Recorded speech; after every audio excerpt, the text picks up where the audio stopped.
In that moment, I realized love isn't grand gestures or perfect words.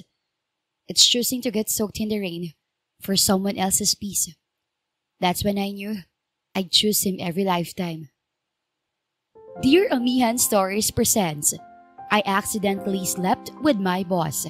Written by Binibining Manunulat.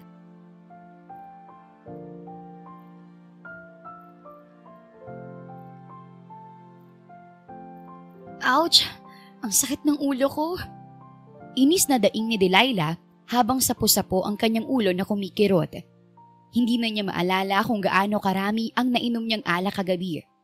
Pero sa itsura niya ngayon ay paniguradong nakarami siya. Babangon na sana siya mula sa kama nang maramdaman niyang hindi siya nag-iisa. Agad na nanlaki ang mga mata niya at dinalingan ng katabi. And to her utter shock, he saw her boss lying beside her, sleeping like a baby. Muling bumalik sa alaala niya ang mainit na tagpong pinagsaluhan nilang dalawa kagabi. Mahina siyang napamura at mabilis na tumayo. Ginamit niya ang kumot upang takpan ang kahubdan niya habang pinagpupulot ang mga damit niya sa sahig. Damn it, Delilah! Ang tanga-tanga mo talaga! Sa dinami-rami ng lalaking pwede mong maka one night stand, ang boss mo pa talaga? Lagot na. Paniguradong mawawalan ka ng trabaho. Sermon niya sa kanyang sarili. Papunta na sana si Delilah sa bathroom ng hotel room na kinaroroonan niya para makapagbihis na. Nang mapansin niyang unti-unting nagigising ang boss niyang si Lorenzo. Hindi na siya nakapag-isip pa ng tama at basta na lang siyang nagtago sa closet. Eksaktong pagkasara niya sa pinto ng closet nang bumangon naman si Lorenzo mula sa kama. Tahimik na pinapanood lamang niya ito habang kinukuha nito ang cellphone sa bedside table at may tinawagan na kung sino. Jim, I stayed at Hotel Paraiso last night. I need you to find out who I slept with. Bungad nito sa katawagan. You slept with the girl, boss? I thought you disliked girls. Sagot ni Jim mula sa kabilang linya. Naka-loudspeaker kasi kaya rinig na rinig niya ang pinag-uusapan ng mga ito. I think my business competitor planned all of this. This is treason. Find the girl I was with last night. She must be their spy. He added. Ano plano mong gawin? I will make them pay. Her boss answered. Napapikit sa takot si Delilah. Hindi naman siya spy na tulad ng iniisip ng boss niya.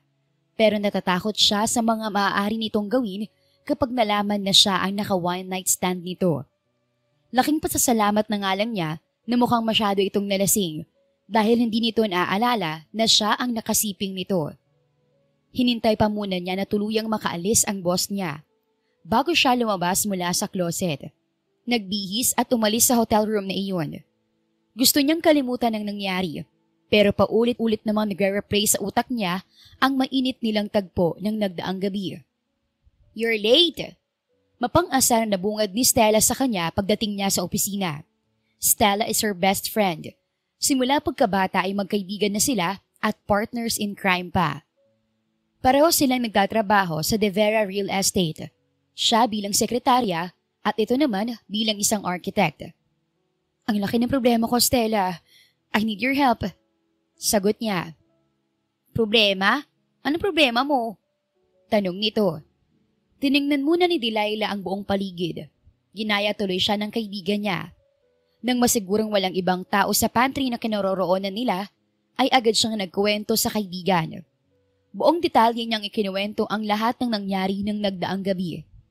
Wala namang reaksyon ang kaibigan niya hanggang sa unti-unti nitong napagtanto ang kabaliwang ginawa niya. What? Are you serious, Delilah? You slept with our boss? Gulantang na wika ni Stella. Halos mabitawan pa nito ang hawak na kape sa sobrang pagkabigla. Stella, keep your voice down. Mabilis na pigil niya sa kaibigan. Hinawakan niya ang braso nito para pigilan ito sa pagsasalita pa ng malakas. Baka may makarinig sa atin. Nanlaki ang mga mata ni Stella. Paano mo nagawa yun, Delilah? He's our boss. Alam mo naman siguro na kapag nalaman niya to, pwede niyang sirain ang career mo. Pwede kanyang tanggalin sa trabaho, sirain ang buhay mo at tapusin ang lahat ng pinaghirapan mo. Napaupo si Delilah sa pinakamalapit na upuan. Pilit niyang iniiwas ang tingin sa kaibigan habang nilalaro ang strap ng bag na dala niya. Hindi ko naman sinasadya, Stella. It just happened. I was drunk. He was drunk too. Hindi ko din alam kung paano nangyari yun eh. Umupo si Stella sa harap niya. Bagsak ang balikat. Bakit hindi mo man lang pinigilan ang sarili mo? Akala mo ba matatakasan mo to? Delilah, kilala mo naman si Mr. De Vera. Kilala natin siyang lahat. Kung magpapagamit ka lang sa kanya ng ganyan, pag sawang-sawa na siya sa'yo, ibabasura ka niya. Worse, gagamitin niya pa to laban sa'yo. Napalanok siya. Pilit niyang pinipigilan na manginig ang kanyang boses. Alam ko kung gaano siya ka-powerful, Stella. Hindi niya alam na ako yung babaeng naka-one night stand niya kagabi. Pero natatakot pa rin kasi ako eh. What if malaman niya? What if may nakakita pala sa amin kagabi na magkasamang pumasok sa iisang hotel room? Anong gagawin ko? Anong sasabihin ko? Paano ko ipapaliwanag sa kanyang lahat? Hinawakan siya ni Stella sa magkabilang kamay. Delilah, we need to fix this before it blows up in your face. Hindi ka pwedeng mawalan ng trabaho. Paano ka na? Paano ang pamilya mo? Ang totoo niyan, hindi ko na alam kung anong gagawin ko. Bulong ni Delilah. Maririnig sa kanyang boses ang matinding pag-aalala at takot. Ayoko mawala ang lahat ng pinaghirapan ko. Pero ayoko rin namang umabot sa puntong siya pa mismo makakaalam na nangyari. Kasi paniguradong mas lalo lang lalala ang lahat. Napabuntong hininga si Stella. Kung pwede lang kitang ipagtanggol, gagawin ko. Pero Delilah, he owns everything. If he wants to ruin you, he will. And you know it. Dahang-dahang tumulo ang luha sa pisngi niya. Isang gabing pagkakamali lang naman yun eh. Pero bakit kailangan kong matakot ng ganito? Bakit ako pa nakukonsensya sa nangyari? Yumakap si Stella sa kanya ng mahigpit. Huwag kang mag-alala. Hindi kita pababayaan. Kung kakailanganin, ako na mismo nga harap sa kanya. Pero kailangan nating mag-isip at kailangan nating mag-ingat. Kapag nagdanong siya sa'yo, gumawa ka lang ng kahit na anong dahilan. Basta wag mong aaminin sa kanya nangyari sa inyo, okay? Kaya natin to, as long as wala silang makuhang ebidensya na ikaw ang babae na nakatalik niya, you're safe. Sagot ng kaibigan niya. Marahang tumango si Delilah habang nanginginig ang balikat dahil sa pag-iyak. Salamat, Stella. Ikaw na lang talagang mayroon ako. Nginitian siya ni Stella at mahigpit na niyakap. Gaga ka talaga? Kung ano-ano kasing maling desisyon ang ginagawa mo sa buhay mo eh. Yan tuloy at nasa bingit ka na ng alanganin ngayon. Natatawang bulong nito. Pero aminin mo nga sa akin, masarap ba? Magaling ba si Mr. De Vera kagaya ng sinasabi ng lahat? Malaki bang kaibigan niya? Sunod-sunod pang tanong nito. Sumama ang mukha niya. Namamroblema na nga siya tapos nagawa pang magbiro ng kaibigan niya. Ang laki-laki na nga ng problema ko. Magagawa mo pang magbiro ng ganyan? Aware ka naman siguro na anytime now, pwede na akong mawalan ng trabaho. Ikaw naman, nagbibiro lang ako. Masyado ka namang seryoso kasi. Sikreto lang nating dalawa to Please, huwag na sanang may ibang makakaalam. Natatakot na sabi niya sa kaibigan. Tumawa si Stella. Malamang hindi naman ako kasama nung ginawa mong kalandian mong yun. Pero, ngayon alam ko na ay paniguradong kasama na ako sa mawawalan ng trabaho kapag nalaman ni Mr. De Vera ang totoo. Anong totoo? Nagulat si Delilah nang biglang may kumalabog sa pinto ng pantry. Pareho silang napalingon ni Stella. At parang biglang nanlamig ang buong paligid nang makita nila kung sino ang nakatayo roon. Seryosong nakatingin sa kanilang dalawa ang kanilang boss na si Mr. Lorenzo De Vera. Ang gwapo-gwapo nito sa suot na kulay asul na 3-piece business suit. Gusto mang puriin ni Delilah ang kanyang boss ay mas nanaig naman ang takot na nararamdaman niya. What is it? Malamig na tanong nito. Ano itong naririnig kong sekreto ninyo, Miss Torres, Miss Hernandez? Napako si Delilah sa kinauupuan. Halos hindi na makahinga sa sobrang kaba. Si Stella naman, pilit pinakalma ang sarili at hinawakan pa ang mga kamay niya. Wala naman po, sir. Mabilis na tugon niya. Pinipilit na maging kalmado ang boses. It's nothing work-related. Just a girl talk po. Bahagyang tumango si Lorenzo, pero hindi nawala ang matatalim na tingin nito sa kanya na para bang binabasa siya. Napabuntong hininga na lamang si Delilah at nag-iwas ng tingin sa kanyang boss.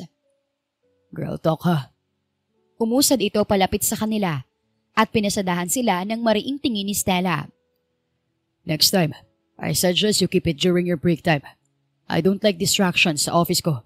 Understood? Yes sir, sorry po. Garalgal ang boses na sagot ni Delilah. Hindi na ito pinansin ni Stella na nanatili namang tahimik sa tabi niya. Maya-maya pa'y muling bumaling ang malamig na titig ni Mr. De Vera sa kanya. Miss Torres, in my office. Now.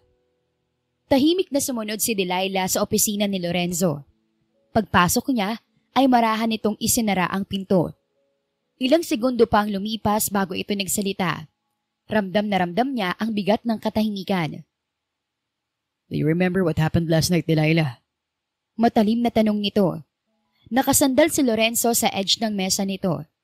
Mariin siya nitong pinagmamasdan na para bang gusto siya nitong kainin ng buhay. Napakagatlabi si Delilah. Hindi makatingin ng diretsyo sa kanyang boss. Sir, Hindi na siya pinatapos ni Lorenzo sa pagsasalita. Mabilis nitong inilapag ang isang maliit na ziplock bag sa ibabaw ng mesa. Sa loob niyon ay isang pares ng makinang nahikaw. Gold at may maliit na bato na pamilyar sa kanya. Pasimpleng inayos ni Delilah ang kanyang buhok para masiguradong hindi nakikita ang tenga niya. Gusto niyang pagalitan ng sarili dahil talaga namang nag-iwan pa siya ng ebidensya. I found this in the hotel room. Sabi nito sa malamig na boses. This is not yours, right? Dahang-dahang umiling si Delilah. Nanginginig ang kamay niya habang tinitingnan ng hikaw. Good. Then here's what we'll do. Yumuko si Lorenzo. Dumistansya ng konti pero hindi inalis ang nanonood na tingin sa kanya. You'll find out who owns this. Use every resource you have. Security footage. Guess this. Gossip. Kahit ano. Bring me a name. Kinagat ni Delilah ang pang-ibabang labi. Sinubukan niya ang basagin ng tensyon sa pagitan nila ng kanyang boss. Sir, bakit po ako? Bakit hindi na lang security? Because I trusted you more than I trust them. Malamig na napangisi si Lorenzo. And if you still want to keep your job, I suggest you do exactly as I say. Natigilan siya. Hindi niya alam kung matatakot ba siya o lalong mababaliw sa sitwasyon. Pero alam naman niyang wala siyang ibang choice. Gagawa na lang siguro siya ng kung ano-anong dahilan. Paano ba naman kasi niya hahanapin ang naka one night stand nito gayong magkaharap na silang dalawa? Yes sir, I'll do it. Good girl. Mahinang sambit ni Lorenzo bago ito umikot at umupo sa swivel chair nito na parang wala lang. You may go. And Delilah.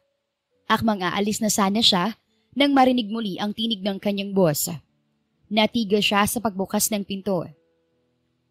Next time, don't keep secrets from me. Alam mo naman kung gaano ko kayan kinaiinisan. Tumango siya, halos hindi na makahinga. Understood, sir? Paglabas niya mula sa pinto, pakaramdam niya isa pa lamang siya nakahinga ng maluwag. Sinalubong naman siya ng kanyang kaibigan na alalang-alala sa kanya.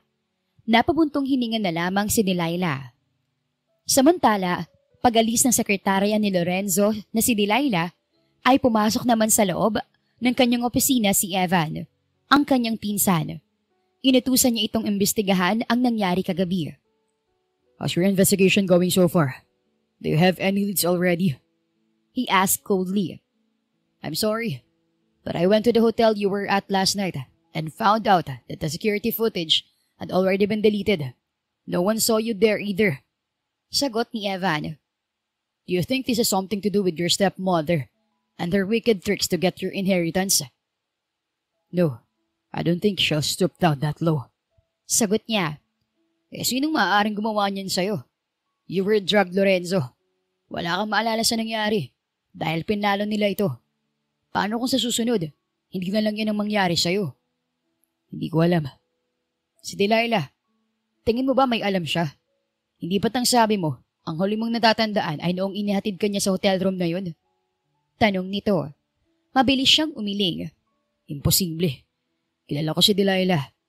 Kahit siguro ako na lang ang nag-iisang lalaki sa mundo, hindi pa din ako papatulan niyon. Sagot niya. Paano ko naman nakakasiguro? Babae pa rin si Delilah at paniguradong matutokso siya kung ikaw ang nakahain sa harapan niya. Walang sino mang babae ang nakakatanggi sa'yo, Lorenzo.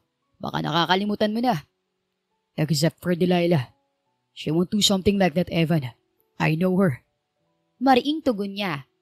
Tumango si Evan at wala nang nasabi. Natahimik naman siya at muling bumalik sa pag-iisip kung sino ang nakasiping niya sa nagdaang gabi.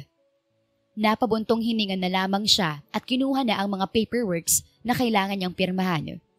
Magpo-focus na sana siya sa ginagawa pag-alis ni Evan nang bumukas muli ang pinto ng opisina niya at pumasok si Delilah. What is it? Tanong niya rito. Tumawag na po ako sa hotel, pero wala naman daw silang napansin na babaeng kasama mo kagabi. Sagot nito. I'll go back to the hotel. Sabi ni Delilah. Magpapaalam po ako, boss. Pupunta po sana ako ng hotel ngayon. I'll talk to the staff again, discreetly. Maybe someone remembers something.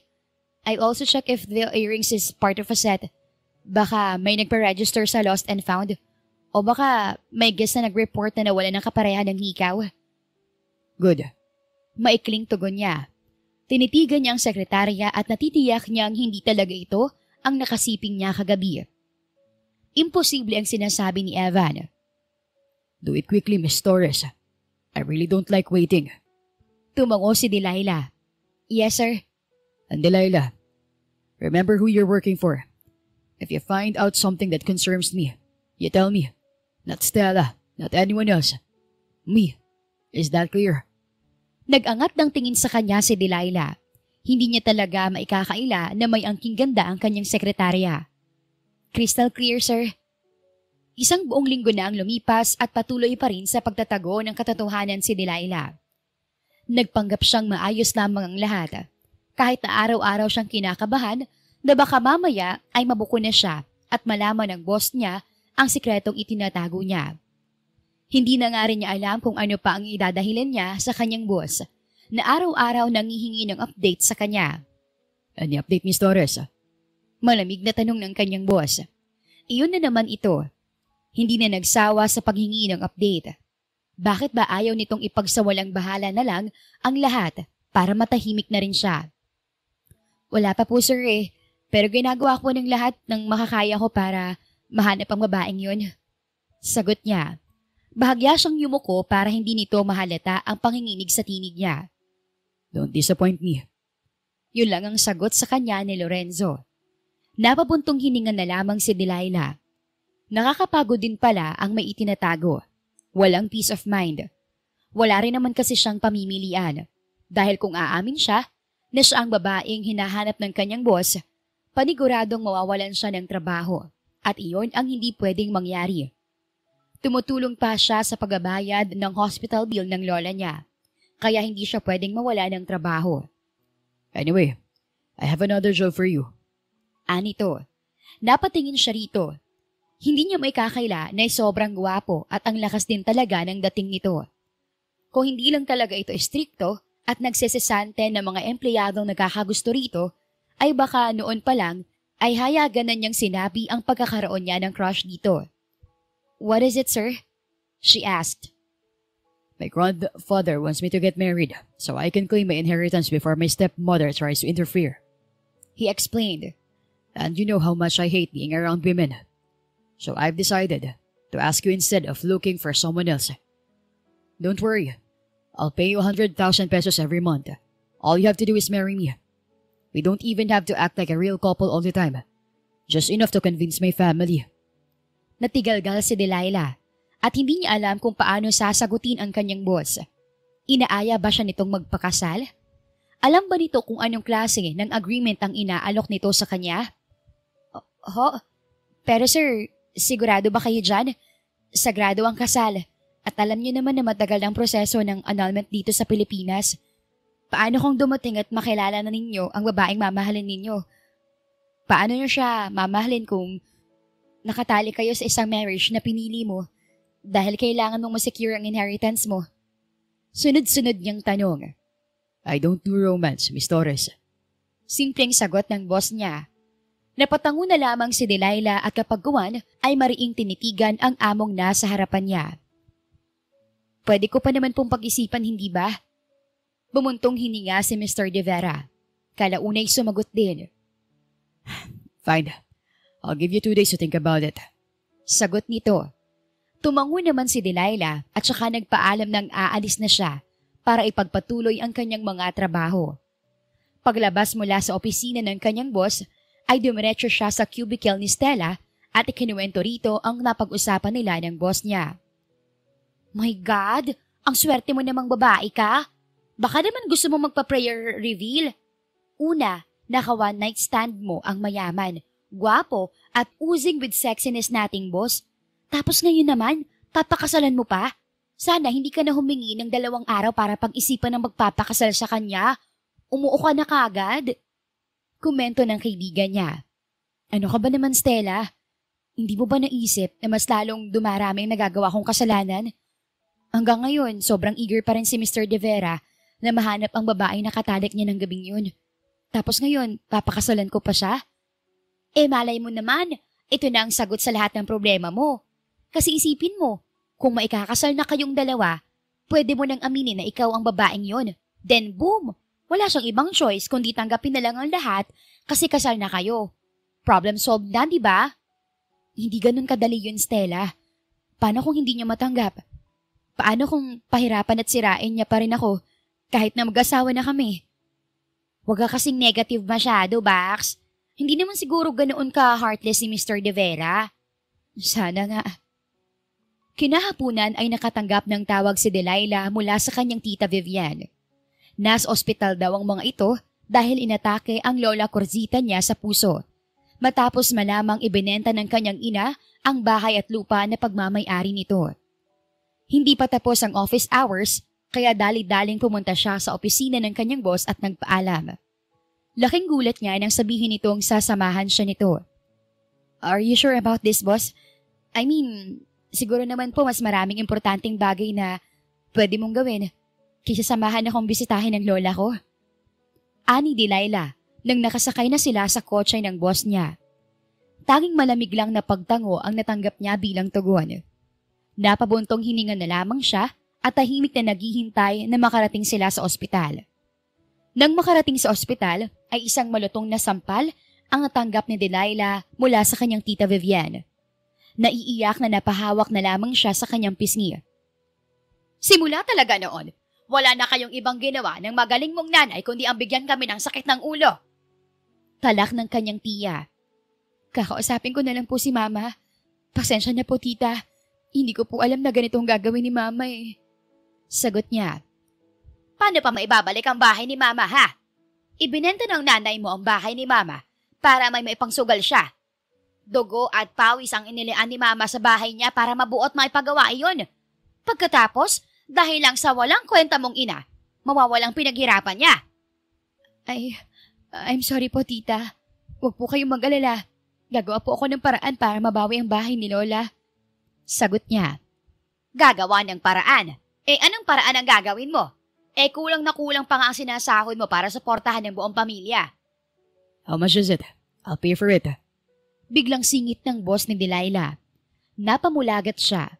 Muntik na niyang nakalimutan na kasama nga pala niya ang boss niya.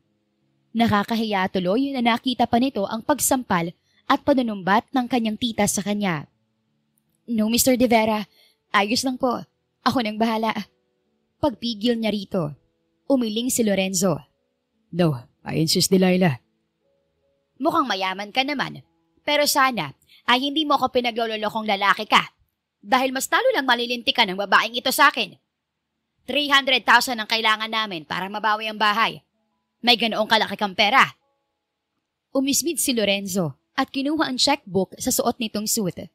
Gustong pigilan ni Delilah ang kanyang boss pero sa pagkakataong ito ay kailangan niya munang lunukin ang pride niya at hayaan na tulungan siya ni Lorenzo. Here's 500,000 pesos. The remaining amount is for Delilah's grandmother's hospital bills. I already paid for it. So next time, don't you ever dare lay a hand on Delilah again. Because if you do, you'll have to deal with me. Lorenzo replied coldly. Paano naman ako makakasiguro na hindi tatalbog tong cheque na ito? Baka pinagloloko nyo lang akong dalawa. Check the name below. Lorenzo De Vera. Ikaw ang owner ng De Vera Real Estate Company? Yes. Tumangulang ang tiyahin niya at saka umalis. Sila naman ni Lorenzo ay dumiretso sa hospital room ng lola niya. Hindi tuloy mapigilan ni Delilah na maiyak nang makita ang sitwasyon ng abuela. Alam mo bang lumaki ako sa lola ko? Maagang nabiyuda kasi si mama at palit-palit pa ng boyfriend. Kaya hindi niya ako nagawang asikasuhin. Napilitan si lola na akuin ang responsibilidad ni mama at pag-aralin ako. Habang lumalaki ako, unti-unti ko naiintindihan ang mga sakripisyo na ginawa niya para sa akin. Simula pa nung bata ako. Kaya sobrang nagigilty ako na ganito nangyari sa kanya ngayon at kagagawan pa ni mama. Kwento ni Delilah sa kanyang boss. She'll be fine, Delilah. Don't worry. Sagot ni Lorenzo. My lola is a fighter, boss. Alam ko makaka-recover din siya. At kapag naging maayos na siya, ititreat ko talaga siya. Babawi ako sa kanya sa lahat ng mga ibinigay at ginawa niya para sa akin. Tumangulang si Lorenzo. Isang oras pa silang nanatili sa hospital room ng lola niya bago niya inayang umuwi ang kanyang boss. Habang nasa daan pa uwi, ay paulit-ulit na pinag-isipan ni Delilah ang offer sa kanya ni Lorenzo. Malaki ang naitulong sa kanya ng boss niya ngayong araw at gusto niyang suklian iyon. Ang pinakaayaw pa naman niya sa lahat ay yung nagkakaroon siya ng utang na loob sa ibang tao.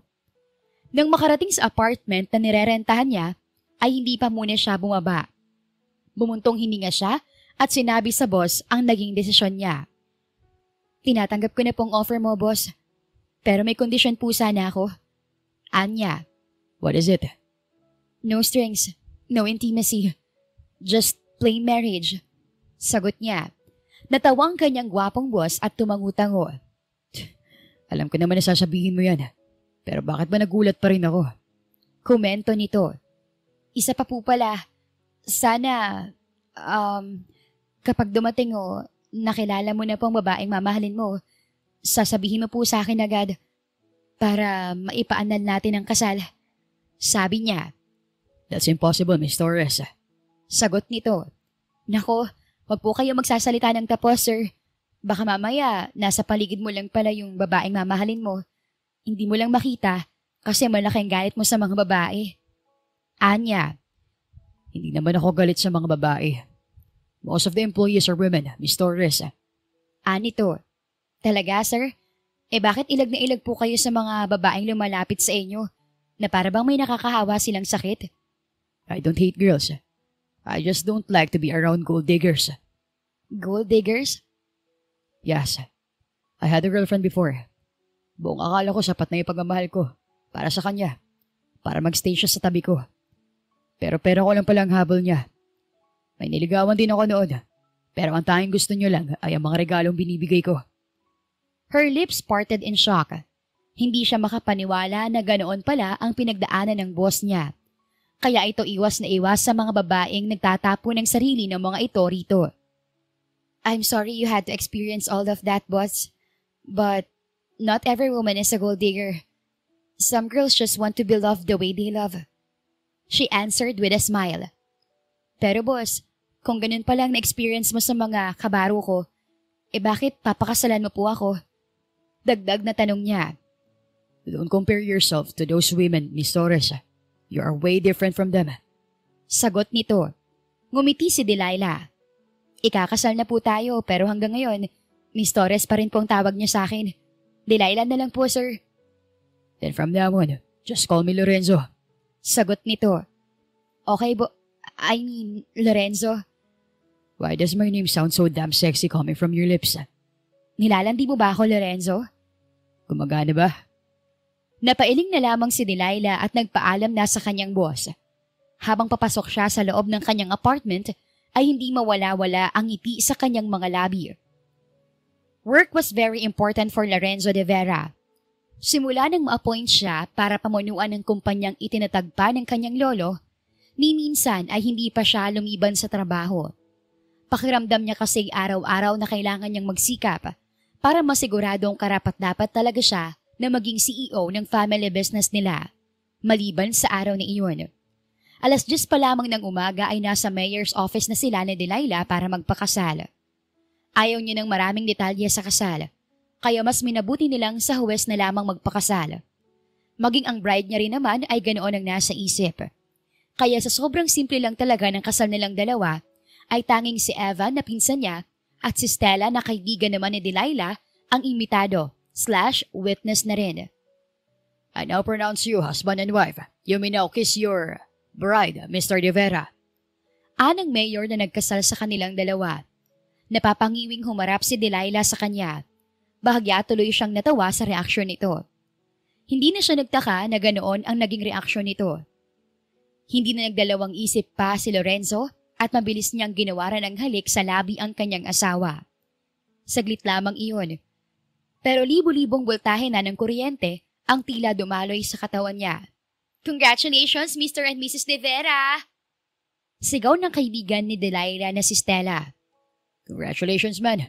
Anyway, naihanda ako ng bahay na titirhan nyo ni Mrs. De Vera. I suggest na tirhan nyo na agad yun para hindi maghinalang stepmother mo. Sabi ni Evan. Napatango na lamang si Lorenzo. Yun din naman kasi talaga ang plano niya. Mas magiging kapani-paniwala ang pagpapanggap nila ni Delilah kung titira sila sa iisang bubong. Kailangan ta ba talaga niyon? Tanong ng asawa niya. Asawa. Panibago iyon sa pandinig ni Lorenzo. Pero hindi niya maikakaila ang sayang nadarama. Of course, Mrs. De Vera. Kailangan walang sabit ang magiging pagkapanggap ninyo. Tandaan mo sana na isang pagkakamali nyo lang ni Lorenzo ay maaaring mawala na sa kanyang lahat ng pinaghirapan niya. Pati na rin ang mamanahin niya. Sabi ni Evan. Matapos ang kasal ay dumiretso silang apat sa isang fine dining restaurant para doon kumain ng lunch. Habang kumakain silang apat, ay nagpaplano na sila kung paano ikukwento ang love story kuno nila bukas kapag dinala at ipinakilala na niya si Delilah sa kanyang pamilya. Kita niya ang matinding kaba sa mga mata ng asawa. Pero nakakatuwa lang dahil talaga namang nakikinig itong maigi. "So, ilang taon na kayong magkarelasyon bago nyo napagdesisyon ng magpakasal na?" Tanong ni Stella. Isa iyon sa mga tanong na pinraktis nila. 2 years. Malamig na sagot niya. Saan naman kayo una nagkitang dalawa? Tanong naman ni Evan. Una ko nakita si Lorenzo sa comfort room ng De Vera Real Estate. Na-stuck siya sa loob ng cubicle at hindi yun mabuksan. Luckily, I was there to help him. I really tried opening the door from the outside, but it was too heavy. He also tried to open it from the inside, but he ended up falling on top of me. That's where we shared our first kiss too. Sagot ni Delilah. Natawa si Lorenzo. Wala iyon sa script na ginawa ni Stella at Evan, pero totoong nangyari iyon. Kung hindi siya nagkakamali ay iyon yung unang araw ni Delilah sa trabaho bilang sekretarya niya. Wow, ang galing nyo na ah. Mukhang totoong-totoo na talaga at hindi na scripted ang mga sagot ninyo. Komento ni Evan. Sinamaan niya lang ng tingin ang pinsan. Okay, next question. Kailan o paano nyo nasabi sa sarili nyo na ang isa't isa na talaga ang gusto nyong pakasalan? Si Stella iyon. Muso yung ngumiti si Delilah. Pasimple niyang hinawakan ang kamay nito at marahang pinisil iyon. Tinanguan niya ito at hinayaan itong sumagot. It was one rainy afternoon. Hindi niya alam na pinapanood ko siya mula sa kusina. He was outside. Basang-basa siya sa ulan. Pero mas pinili niya pa rin ayusin ang tumutulo sa bubong ng apartment ko because he couldn't stand the thought of me losing sleep over dripping water. In that moment, I realized love isn't grand gestures or perfect words. It's choosing to get soaked in the rain for someone else's peace. That's when I knew I'd choose him every lifetime. Nakangiti niyang binalingan si Delilah. For me, it was the night she fell asleep on my chest after a long day. She looked so tired, yet so safe. I remember thinking, this is it. This is home. Not the walls, not the bed. Just her heartbeat against mine. That's when I promised myself, if I ever get the chance, I'll spend forever making sure she feels just as safe with me. Sagot niya. Napatitig si Lorenzo sa babaeng katabi niya. Roon niya lamang napansin na nakatitig din pala ito sa kanya. Pumalakpak si Evan. Good job guys, ang galing nyo ah. Kung hindi ko lang alam na nagpapanggap kayong dalawa, baka napaniwala nyo na rin ako. Masyado nyong ginagalingan eh. Ang mabuti kabo, magaling tayong scriptwriters. Kasi kung hindi tayo gumawa ng ganyang kwento-kwento, baka unang tanong pa lang nabuko na silang dalawa. Natatawang ani Stella. Thank you for the help, Stella. Don't worry, I'll double your salary for this month as a thank you bonus for helping us. Anya, nanlaki ang mga mata ni Stella. Talaga, boss? Walang halong biro? Umiling siya. Mukha ba ako nagbibiro? Sagot niya. Wow, thank you, Mr. De Vera. Ay naku, hindi ko nagkamali sa pagpapakasal mo sa kanya, Delilah. My beautiful best friend. Halakhak nito. Sumimangot naman si Delilah at saka hinarap siya. Si Stella lang ang may bonus. Natawa siya at bahagyang hinalikan sa noo ang asawa. Hindi ba ako sapat na bonus? Tanong niya. Umismid si Delilah at inirapan siya. Lihim na natawa lamang si Lorenzo. Kinabukasan, maagang kumilos sina Delilah at Lorenzo. Iyon kasi ang araw na nakaschedule na i-meet ang buong pamilya ni Lorenzo.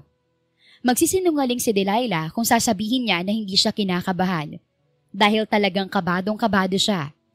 Iyon ang unang beses na ipapakilala siya ng isang lalaki sa pamilya nito. Kahit na paulit-ulit naman siyang pinakakalma ng asawa niyang si Lorenzo, ay hindi niya pa rin magawang kumalma. Asawa. Kakaibang kilig ang dulot niyon kay Delilah. Hindi niya alam kung bakit tila gustong-gusto niya ang kaisipang asawa niya si Lorenzo. Are you ready to meet my family? Tanong ni Lorenzo. Kinakabahan may napatango na lamang si Delilah. Pagpasok pa lamang nila sa ubod ng laking bahay ng pamilya ni na Lorenzo, ay sinalubong agad ang asawa niya ng pamilya nito. You haven't visited us for over half a year now, Lorenzo. Kung hindi pa namin nabalitaan sa pinsan mo na nagpakasal ka na, ay hindi pa namin malalaman at mukhang wala ka ring planong bisitahin kami. O ipakilala na lang sa amin ang asawa mo. Anang lola ni Lorenzo. I'm sorry, Lola. I just got so busy at work. Sagot ng asawa niya. Did you get so busy at work that you forgot about your grandparents?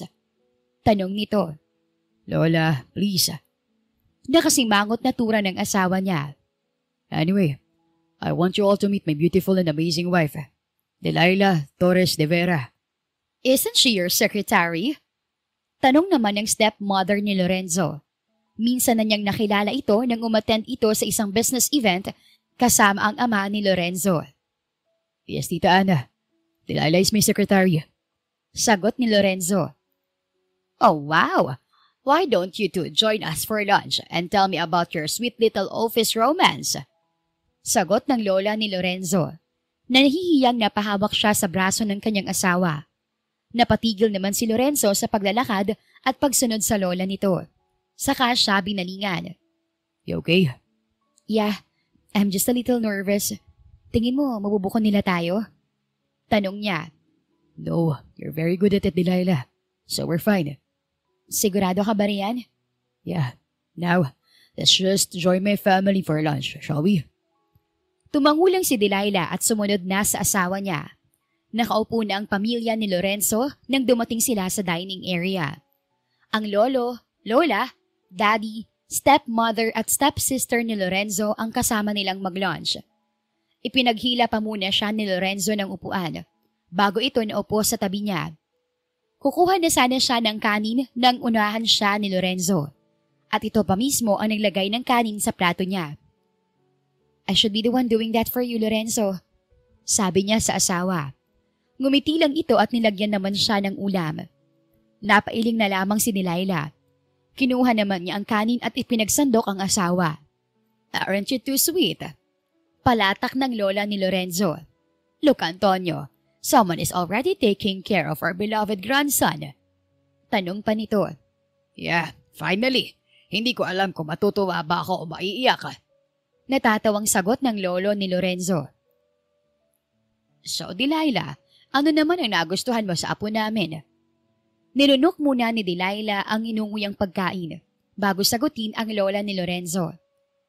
Sino po bang hindi magkakagusto kay Lorenzo? I mean, Lorenzo is a catch. He's handsome, he's kind, he's generous, he's gentleman, and he's sexy. Lumiit ang boses ni Delilah sa panghuling sinabi. Napangiti ang mga lolo at lola ni Lorenzo dahilan para mas lalong makaramdam siya ng hiya. Ewan ba kasi niya kung bakit nasabi niya iyong sexy si Lorenzo. Dapat sa isip niya lang iyon. Dumakit sa kanya si Lorenzo at bumulong. Really, my wife? You find me sexy? Nakangiting tura nito. Umingo si Delilah. Bakit? May problema ka ba ron? May sinabi ba ako? Hindi lang doon natapos ang mga tanong ng pamilya ni Lorenzo. Marami pang itinanong ang mga ito sa kanila. Mabuti na lamang at handa silang dalawa ni Lorenzo. At mukhang naniwala naman ang mga ito sa kanila. Kailan nyo naman kami bibigyan ng apo? Nakangiting tanong ng lola ni Lorenzo sa kanya habang hinahatid sila nito sa sasakyan ng asawa niya. Po, hindi ko po alam kay Lorenzo. Kinakabahang sagot niya. Bakit kay Lorenzo? Wait, don't tell me na hindi pa kayo nakakapag-honeymoon na dalawa. Well, hindi naman ako magugulat dyan dahil kilala ko si Lorenzo at ayaw niyo na lumiliban sa trabaho. Pero sobra naman yun kung hindi ka pa binibigyan ng honeymoon. Anang ginang. Umiling si Delilah. Hindi naman po kami nagmamadaling ni Lorenzo, Lola. Gusto po sana namin na sulitin yung marriage namin ng kaming dalawa lang po muna. Sagot niya. Kung sa bagay, maganda rin naman niyan. Pagpasensyahan mo na ako, iha ha. Kung minabadali ko kayong magkaanak ni Lorenzo, yun naman ay dahil tumatanda na ako. Syempre gusto ko munang makita ang apo ko kay Lorenzo bago ako mamatay, hindi ba? Lola, opo kayo magsalita ng ganyan. Ang lakas-lakas niyo pa po eh. Hindi rin natin masasabi ano. O siya, mag-iingat kayo ni Lorenzo sa pag-uwi. Sana sa susunod na pagbisita niyo rito, bitbit niyo na ang apo ko sa tuhod. Nakangiting sabi nito. Lola, huwag mo naman pong i-pressure ang asawa ko. Singit ni Lorenzo. Kapag ako iniwan yan, bahala kayo. Masama bang humingi na ako sa iyo ng apo, Lorenzo? No, Lola. Huwag po kayong mag-alala. At pag-uusapan po namin yan ng asawa ko. Matapos silang magpaalam sa lola ni Lorenzo, ay umuwi na rin sila. Hindi alam ni Delilah pero napagod talaga siya sa pakikipag-usap sa buong pamilya ng asawa. Lalo pa at ramdam niya ang disgusto ng stepmother at stepsister ni Lorenzo sa kanya. Hinayaan na lang niya ang mga ito. Ang mahalaga naman ay mukhang okay siya sa lolo, lola at sa ama ni Lorenzo. Isang buwan ng kasal sina Delilah at Lorenzo. Buong akala ni Lorenzo ay hindi niya magagawang tumagal ng isang buwan na kasal kay Delilah. Pero heto siya at enjoy na enjoy ang buhay may asawa. Maaga siyang nagising at kumilos para maghanda sa pagpasok sa trabaho. Akala niya ay maaga na siya. Ngunit mas maaga pa palang nagising at kumilos ang asawa niya. Nakahanda na ang breakfast at black coffee niya sa mesa nang makababa siya. Good morning! Nakangiting bati ni Delilah sa kanya. Nakasuot pa ito ng pantulog at gulo-gulo pa ang buhok. Mukhang antok na antok pa ang asawa niya pero hindi nito nakalimutang ipagluto siya ng agahan. Good morning! Sana natulog ka na lang muna. Marami tayong ginawang trabaho kagabi sa opisina. At maiintindihan ko naman kung liliban ka sa trabaho ngayon. Anya sa asawa. Umiling si Delilah. Masyadong masipag ang asawa ko eh. Nakakahiya naman kung buong maghapon lang ako matutulog. Pagkatapos nagtatrabaho ka. Sagot nito sa kanya. Napangiti na lamang si Lorenzo sa naging sagot nito sa kanya. Sabay na tayong kumain. Alok niya rito. Tumango naman si Delilah at naupo na rin. Masaganang pinagsaluhan nila ang breakfast na niluto ng asawa niya. Yun nga lang, bago pa man makatapos sa pagkain ng kanyang asawa, ay nagtatakbo ito sa kitchen sink at nagduduwal doon. Nag-aalalang nilapitan niya ang asawa at hinimas-himas ang likod nito. Are you okay? Yeah, medyo masama lang ang pakiramdam ko. Iinom na lang ako ng gamot mamaya. Sagot nito sa kanya. Huwag ka na munang pumasok ngayon. Magpahinga ka na lang. Umiling ito. No, kaya ko pa naman Lorenzo. Marami kang gagawin ngayong araw, kaya mas kailangan mong tulong ko. Iinom na lang ako ng gamot para umayos ang pakiramdam ko. Are you sure? Nag-aalalang tanong niya. Yes, I'm sure. I'll be fine. Don't worry. Bumuntong hininga si Lorenzo at wala nang nagawa. Kung mayroon talaga siyang hindi gustong ugali ng asawa niya, ay ito iyon. Ang pagiging makulit at pasaway nito. Ayaw pumayag na umabsent sa trabaho, kahit na masama na ang pakiramdam. Parang siya. Hanggang sa pagpasok nila sa trabaho, ay nakabantay si Lorenzo sa kanyang asawa. Hindi na niya ito pinagbigyan pa ng ibang trabaho, bukod sa mga trabahong hindi nito natapos kahapon. Panay rin ang tanong niya rito kung kaya pa ba o kung iuuwi niya na lang ito, pero makulit talaga si Delilah. Lorenzo! Hiyaw ng pinsan niyang si Evan. Nagulat siya sa biglaang pagpasok nito sa opisina. What is it? Tanong niya. May na-restore akong CCTV footage mula sa hotel na yun. Sagot nito. Nanlamig si Lorenzo at agad na pinaplay kay Evan ang video na na-restore nito. Malinaw sa video na si Delilah lang tumulong sa iyong makapasok sa loob ng hotel room mo. Ang pinagtatako lang, kung bakit tumagal ng 2 oras ang video na yan, pero hindi mo lang siya lumabas. Putol nga lang ang CCTV footage na yan, kaya hindi masagot-sagot ang mga katanungan ko. Nahihirapan na kaming i-restore ang sumunod sa video na yan, pero malinaw na nagtagal sa kwarto mo si Delilah. Sa tingin mo ba, may chance na si Delilah ang nakatalit mo ng gabing yun? Mahabang ngita niya ni Evan. No, that's impossible. Baka may explanation naman si Delilah kung bakit nasa hotel room ko siya sa loob ng 2 oras. Sagot niya. Kung si Delilah nga ang babaeng iyon, hindi niya alam kung anong mararamdaman niya. Matagal na siyang may nararamdaman para kay Delilah. Hindi niya lang maamin-amin. Bumuntong hininga si Lorenzo at tinawagan na lamang si Delilah gamit ang intercom. Pinapunta niya sa opisina ang kanyang asawa. Boss, may ipapagawa ho kayo? Tanong nito. Can you answer me honestly, Delilah? Malamig niyang tanong. Of course, ano ba yan? Evan has restored the CCTV footage from the night I slept with some girl at Paradise Hotel. The video clearly showed that you were at my hotel room for almost 2 hours. Can you tell me why you were inside my room for that long? Natawa si Delilah. Kita niya ang bahagyang kaba sa mukha nito. Naguguluhan na napatitig naman siya rito. Nakakahiya kasi Lorenzo, kaya nakalimutan ko nang sabihin sa'yo. Yes, oo, iyon nga, tama. Sobrang lasing na lasing ka kasi kaya pagkatapos nasukahan mo pa yung kama, sa bathroom, meron din, at sa living room. Alam ko kung gaano mo kaayaw sa marurumi, kaya nilinis ko muna yung hotel room at binihisan din muna kita bago ako tuluyang umalis. Hindi ko maalala na nalasing ako ng sobra at nagsuka pa ng ganong karami. Sagot niya. Siguro may kinalaman yun sa pinainom sa'yo ng gabing yun, kaya wala kang maalala. Sigurado ka ba talagang hindi ikaw yung babaeng nakatalik ni Lorenzo ng gabing yun? Singit ni Evan. Sunod-sunod na umiling si Delilah. Hindi. I know my limitations and boundaries, Evan. Alam ko kung gaano kaayaw ni Mr. De Vera sa mga babaeng nagtatapon ng sarili nila sa kanya. At yun ang isang bagay na hindi ko gagawin. Mariin na sagot nito. Napatango na lamang si Lorenzo. Naniniwala siya sa sinasabi ni Delilah. Matagal na niya itong sekretarya bago naging asawa. At matagal na rin niyang alam kung gaano nito kaayaw sa mga nagsisinungaling. Pero sino nga kaya ang babaeng nakatalik niya ng gabing iyon?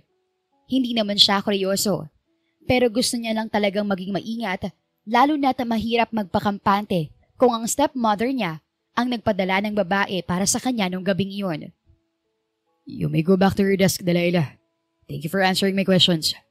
Okay, boss. Samantala ay malalim na napabuntong hininga si Delilah nang tuluyang makalabas mula sa opisina ng kanyang asawa. Hindi na niya alam kung paano pa ide-deny rito ang nangyari sa kanilang dalawa ng gabing yun. Oo, maaaring mag-asawa na nga sila, pero contractual naman yun. Maaari pa rin siyang sirain at wasakin ni Lorenzo kapag nalaman na nito ang buong katotohanan. Bakit hindi mo na lang aminin sa kanya ngayon? Mag-asawa na naman kayo. Malay mo matanggap niya at patawarin kanya agad, di ba? Sabi ni Stella. Hindi naman guaranteed na makakaligtas ako sa galit niya kung aamin na ako ngayong mag-asawa na kami. Mabuti sana kung ako lang ang paparusahan niya dahil sa mga kasinungalingan ko. Pero mas natatakot ako na baka pati ikaw ay madamay. Sagot niya. Malalaman lang natin kung susubukan mo. Mabilis na umiling si Delilah. Hindi ko kaya. Hindi ko alam kung makakasurvive ba kami ng pamilya ko kapag nasasanti ako. Alam mo naman na ako lang ang may magandang pinagkakakitaan sa amin. Paano naman kung tanggap ka niya, di ba? Imposibleng mangyari yan, Stella. Napabuntong hininga na lamang silang dalawa. Nang mag-lunch break, ay niyaya ni Delilah ang kaibigan na samahan siyang umuwi sa bahay nila ni Lorenzo para makapagluto siya ng makakain. Nag-text din siya kay Lorenzo na umuwi ng lunch para magkasabay sila sa pagkain. Habang nagagayat ng ingredients si Stella, nagsimula naman sa pagsasaing si Delilah. Na-excite na siya sa lulutuin niya. Alam niya kasing iyon ang paboritong ulam ni Lorenzo. Ayon na rin kay Evan nang minsan niya itong tanungin. Pagkatapos magsaing, inumpisahan na rin ni Delilah ang pagluluto ng kare-kare. Hinahalo niya sa kawali ang bawang at sibuyas nang makaramdam siya ng pagsirko ng sikmura. Dali-dali siyang tumakbo papuntang lababo at doon sumuka ng sumuka. Napapansin ko, parati kang ganyan tuwing umuwaga sa office. Muntis ka ba? Tanong ni Stella sa kanya habang paulit-ulit nitong hinahaplos ang kanyang likod. Nanlamig si Delilah. Buntis ako? No, hindi pwede. Ayoko pa, Stella. Ni hindi pa nga alam ni Lorenzo na ako ang babaeng nakatalik niya. Pagkatapos, ito naman ngayon. Kung nagawa kong itago sa kanyang katotohanan na yon, ito, hinding-hindi na. Kasi lalaki at lalaki pa rin ang tiyan ko. Mag-test ka muna para makasigurado tayo, Delilah. Hindi pwedeng ganyan ang pag-iisip mo, okay? Inosente ang bata sa sinapupunan mo. Kung totoo ngang buntis ka, umamin ka na lang kay Lorenzo. Kung gusto mo, sasamahan pa kita. Natatakot pa rin ako, Stella. Wag mo na munang isipin yung takot. Isipin mo, ang baby mo. Sagot nito. Malalim na bumuntong hininga si Delilah. Tinapos na muna niya ang pagluluto. Bago nagpaalam kay Stella na bibili muna siya ng pregnancy test kit. Pagbalik niya sa bahay ay nakaabang na sa kanya si Stella. Dali-dali naman niyang binuksan ang pregnancy test kit at sinunod ang nakalagay sa instructions kung paano gamitin iyon. Oh my God! Positive! Buntis ka nga! Gulat na bulalas ni Stella nang ipakita niya ang resulta ng pregnancy test na ginamit niya. Ano nang gagawin ko ngayon? Kung noon kaya ko pang itago kay Lorenzo ang katotohanan na ako ang nakatalik niya ng gabing yun, ngayon hindi na talaga. Lalaki at lalaki ang tiyan ko at hindi ko alam kung paano ko pa malulusutan ito sa kanya. Wala ka ng ibang choice ngayon kundi sabihin sa kanyang totoo. Promise, mas magiging magaan ang buhay mo kung aaminin mo na lang sa kanyang lahat. Anong aminin? Parehong napalingon sina Delilah at Stella sa pinanggalingan ng boses. Laglag ang pangang pinanood ni Delilah ang paglapit sa kanya ng asawa. I think you should tell him the truth, Bax. He deserves to know it. Bulong sa kanya ni Stella. What truth, Stella? Kuryosong tanong ni Lorenzo. Si Delilah na lang siguro ang tanungin mo. Delilah, maiwan ko na muna kayong dalawa para makapag-usap kayo ng maayos. Paalam ng kaibigan niya. Tumango siya at kinakabahang binalingan ng kanyang asawa na nag-aabang din sa sasabihin niya. Malalim siyang bumuntong hininga at nagsimulang magkwento. I need to tell you something, Lorenzo. Pangako, wala talaga akong ginawang masama o ano paman. Hindi ko rin ginusto yung nangyari, kaya sana mapatawad mo ko. Alam ko kung gaano mo kaayaw ang mga nanuloko sa'yo, pero hindi talaga ako ganun. I've been working for you for 3 long years now, at kilala mo naman ako. Anong ibig mo sabihin, Delilah? Pwede bang huwag ka na magpaligoy-ligoy pa at sabihin mo na kung ano bang gusto mong sabihin? Pumikit ng mariin si Delilah. Ako yung babaeng matagal mo nang hinahanap. Yung nakatalik mo matapos ang company party noon. Wala akong ibang intensyon. Sa'yo, hindi ko lang talaga napigilan ang sarili ko ng gabing yon. Pero wag kang mag-alala, dahil hindi naman ako naghahangad ng kung ano man mula sa'yo. Kita ni Delilah ang gulat sa mga mata ni Lorenzo. Imbis na matakot, ay nagpatuloy na lamang siya. Hindi ko maamin-amin sa'yo kasi natatakot ako na baka sirain mong lahat ng mayroon ako kapag nalaman mo na ako yung babaeng yon. Wala rin naman talaga sa plano kong umamin sa'yo ngayon. Pero wala kasi akong choice kundi magpakatotoo. Dahil buntis ako. Nag-pregnancy test ako kanina at positive ang naging resulta. Kung hindi ka naniniwala, hindi naman kita pipilitin na panagutan kami. I suggest lang na ipaanal mo ng kasal natin. Mag-resign na rin ako sa kumpanya at aalis para hindi na makagulo sa'yo. I'm so sorry talaga, Mr. De Vera. I'm sorry for lying to you. I'm so sorry for sleeping with you that night. Sana lang, huwag mong sirain ang mga bagay na pinaghirapan kong maabot para sa sarili ko. Dahil kailangan ko pang suportahan ang pamilya ko. Natahimik silang dalawa. Kinakabahan si Delilah at pakiramdam niya, anumang segundo ay babagsak siya dahil sa biglang panidilim ng paningin niya. Ngunit pinipili niyang maging maayos para matapos ng maayos ang usapan nila ni Lorenzo. Bakit hindi mo agad sinabi sa akin na ikaw palang babaeng hinahanap ko? Alam mo bang halos mabaliw na ako sa takot na baka gamitin ng kung sino mong babaeng yun ang nangyari sa gabing yun para i-manipulate ako at makuha ang pera ko. Tapos malalaman ko ikaw lang pala yun. Natakot ako, okay? Kilala kita at alam kong kaya mong gawin para sirain ang buong pagkatao ko. Yun ang hindi ko pwedeng hayaan dahil pamilya ko magiging kawawa. Alam mo naman na sa akin lang sila umaasa, di ba? At buntis ka. Paano ka nakakasiguro na akin ang batang dinadala mo? You were my first, Lorenzo. Alam ko mahirap paniwalaan. Pero totoo yun. Hindi ko alam kung paano ko patutunayan pa. Pero willing akong gawin ang kahit na ano para maipakita sa'yo na hindi ko intensyon na lokohin ka. Lumapit si Lorenzo. Halos magdikit na ang kanilang mga muka. At ano ngayon ang gusto mong mangyari? Sa palagay mo, pagkatapos ng lahat, mananatili ako sa tabi mo dahil ang buntis ka. Umiling si Delilah at pumatak ang mga luha niya. Hindi ko inaasahan na mananatili ka. Hindi ko hinihiling na mahalin mo ako, Lorenzo. Gusto ko lang maging totoo sa iyo kahit huli na. Kung kailangan kong umalis, aalis ako. Pero kahit paalisin mo ako, hindi ko ipapahamak ang pangalan mo. Hindi ko gagamitin ang anak natin laban sa iyo. Hindi ako ganung babae. Pasensya ka na. Napatitig si Lorenzo sa kanya. Sa kabila ng tigas ng anyo nito, nakita niya ang isang saglit na pagdududa at sakit sa mga mata nito, na tila sugatang hindi alam kung paano maghihilom. Pero agad din iyong naglaho. Umalis ka muna, Delilah. Malamig na utos ni Lorenzo. Kailangan kong mag-isip. Napatangu-tango siya. Tumalikod na siya at akamang aalis na sana nang matigilan dahil nakaramdam siya ng pag-alon ng kanyang paligid. Napahawak siya sa dingding pero huli na ang lahat at tuluyan siyang nabuwal sa pagkakatayo. Huli na lamang niyang narinig ang nag-aalalang pagtawag ni Lorenzo sa kanyang pangalan. I'm so sorry, boss. Hindi naman talaga gusto ni Delilah na itago sa iyong buong katotohanan eh. Sadyang natakot lang talaga siya sa maaari mong gawin kapag nalaman mo na siya yung babaeng nakatalik mo ng gabing yon. Ani Stella, habang pareho nilang pinagmamasdan si Delilah na mahimbing na natutulog sa hospital bed nito.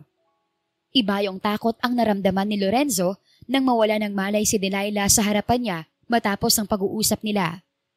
Dali-dali niya itong isinugod sa ospital para matingnan ng doktor at laking pasasalamat na lamang niya dahil normal lang naman daw ang lahat dito ayon sa doktor. Yun nga lang, masyada raw masela ng pagbubuntis nito kaya inabisuhan siya ng doktor na pagpahingahin na lang muna ang asawa at huwag nang masyadong pagtrabahuhin na ipinagpapasalamat naman niya. Hindi niya alam kung anong gagawin niya sa sarili niya kung may mangyaring hindi maganda kay Delilah. Oo nga't may nasabi siyang hindi maganda sa asawa. Pero nadala lang naman siya ng galit niya kanina. Plano niyang bumawi rito kapag nakalabas na ito sa ospital. Kung sinabi niya lang sana kagad, matatanggap ko naman eh. I've liked her for a long time now, Stella. Simula pa nung unang tungtong niya sa kumpanya ko. Hindi ko lang masabi-sabi dahil natatakot akong hindi magkatulad ang nararamdaman namin para sa isa't isa. Kaya kung sinabi niya noon pa lang, edi sana hindi na kailangang umabot pa sa ganito. Talaga, boss? Matatanggap mo talaga kagad kapag nalaman mong siya talaga yun? Of course, yes, Stella. Mabuti naman kung ganon. Please, alagaan mo mabuti at mahalin ng todo-todo ang best friend ko. Kasi yun lang talagang kailangan niya. Maagang namatay ang father niya at nalulong naman sa sugal ang mother niya. At a very young age, she needs to juggle 2 jobs at the same time para pang tusto sa pag-aaral niya. Oo nga't nakaalalay naman sa kanyang lola niya. Pero alam kong hindi sapat yun para mapunan ang pagkukulang sa pagkatao niya. Simple lang naman ang pangarap niyang si Delilah, Mr. De Vera. Ang magkaroon ng asawa na magmamahal sa kanya at magkaroon ng maraming anak. Kasal na kayo, kaya paniguradong hindi ka mahihirapang i-fulfill ang pangarap niya. Pero sana naman, hindi lang sa akin mo aminin ang nararamdaman mo. Aminin mo rin sa kanya at paniguradong matutuwa yung best friend ko. I will. Tipid na sagot niya. Ilang sandali pa ang lumipas bago nagpaalam si Stella na uuwi na muna. Nanatili siyang tahimik na nagbabantay sa kanyang asawa. Pero tumatakbo naman ang kanyang isipan sa magiging reaksyon ng lolo at lola niya kapag nalaman ng mga ito na buntis na ang asawa niya. Nasaan ako? Anong nangyari? Tanong ni Delilah nang magising ito. Agad naman niya itong dinaluhan. I brought you to the hospital. Hinimatay ka kasi kanina. Nag-alala ako ng sobra sa'yo kaya dito na kita dinala. Oh, thank you boss. Pasensya ka na sa abala.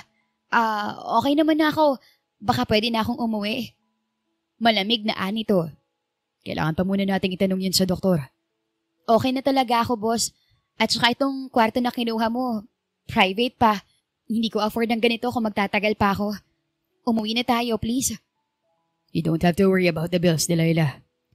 I'm the father of your child, so I'll take full responsibility for it. Umiling si Delilah. Hindi na kailangan, boss. Kaya kong sarili ko. Hindi ko kailangan ng awa mo.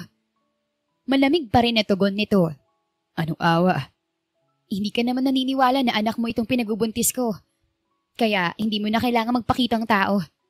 Kagaya ng sabi ko kanina, hindi kita guguluhin at mas lalong hindi ko kailangan ng tulong mo. I-annul mo na lang ang kasal natin para makapag-move on na tayong lahat. Stop being so stubborn, Delilah. Galit lang ako kanina, kaya ako nasabi ang mga bagay na yun. Pero hindi ako irresponsable. Hindi mo ko kailangang itulak. Dahil handa naman akong panagutan kayo na magiging anak natin. At ayoko rin ipaannal ang kasal. Are you trying to make me laugh, boss? Talaga? Ayaw mong ipaannal ang kasal natin? Hindi ba't ayaw na ayaw mo sa commitment? At gusto mo maging responsableng ama para sa anak ko? Nagbibiro ka ba? Baka hindi mo alam kung anong klaseng responsibilidad ng pagiging isang ama. Nakaramdam ng inis si Lorenzo.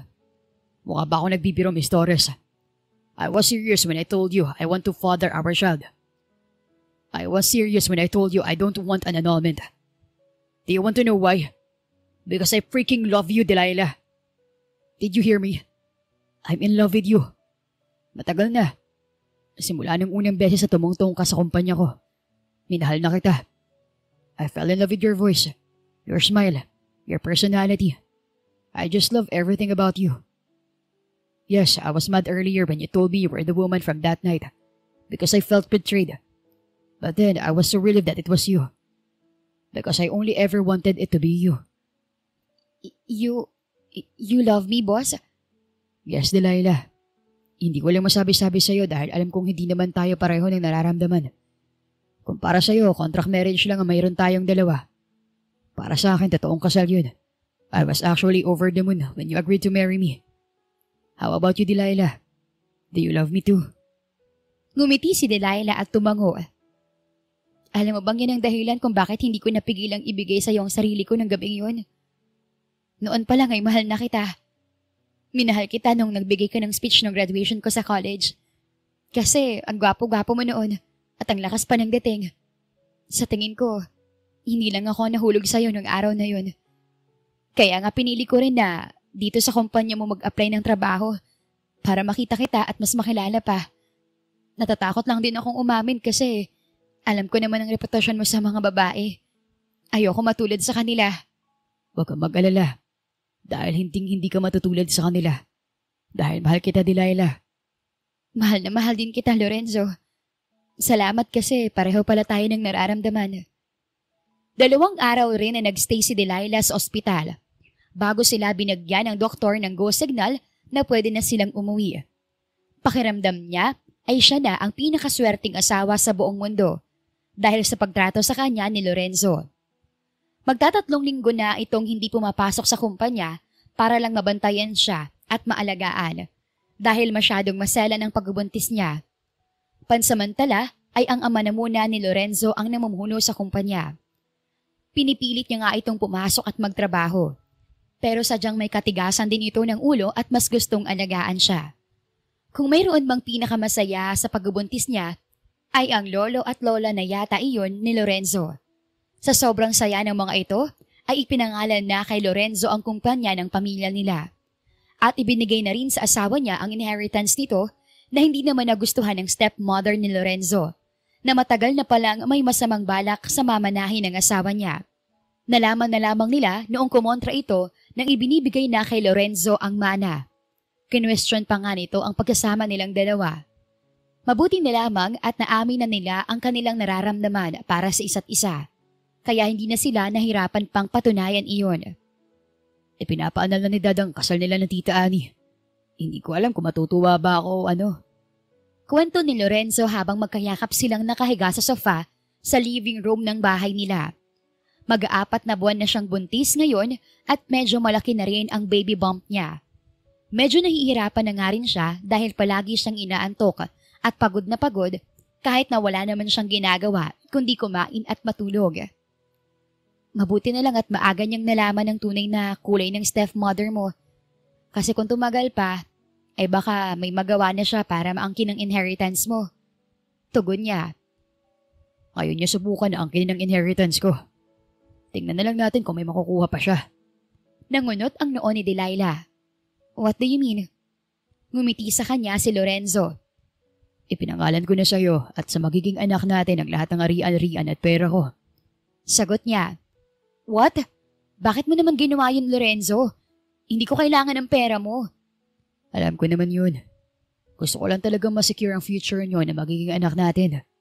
Paano ka? Wala akong tinira para sa sarili ko. Kaya kawawa ko kapag iniwanan mo ako. Biro nito.